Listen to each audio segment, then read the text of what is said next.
Welcome to our channel. Today we how to disable Pinterest commerce event notifications, full guide step by step clearly.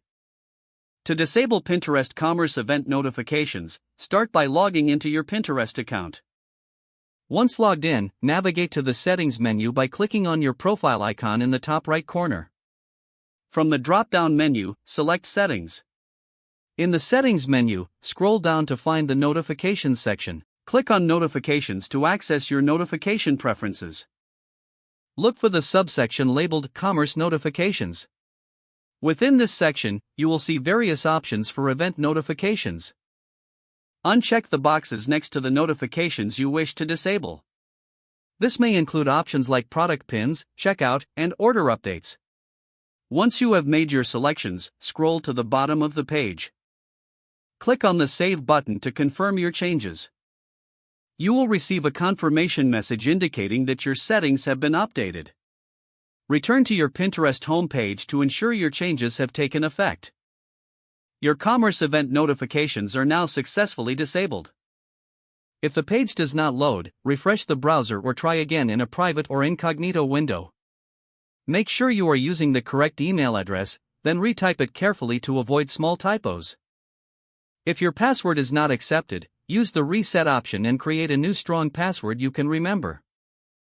Check your spam folder for verification or security emails, then complete any requested confirmation steps.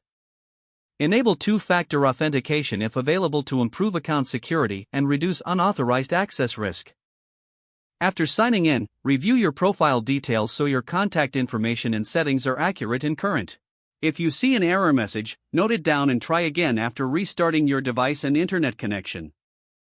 Log out when you finish, especially on shared devices, to keep your account and payment information secure. If the page does not load, refresh the browser or try again in a private or incognito window.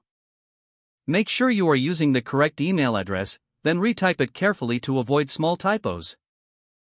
If your password is not accepted, use the reset option and create a new strong password you can remember. Check your spam folder for verification or security emails, then complete any requested confirmation steps. Enable two-factor authentication if available to improve account security and reduce unauthorized access risk. After signing in, review your profile details so your contact information and settings are accurate and current. If you see an error message, note it down and try again after restarting your device and internet connection. Log out when you finish, especially on shared devices, to keep your account and payment information secure. If the page does not load, refresh the browser or try again in a private or incognito window. Don't forget to like this video and subscribe to our channel for more step-by-step tech guides.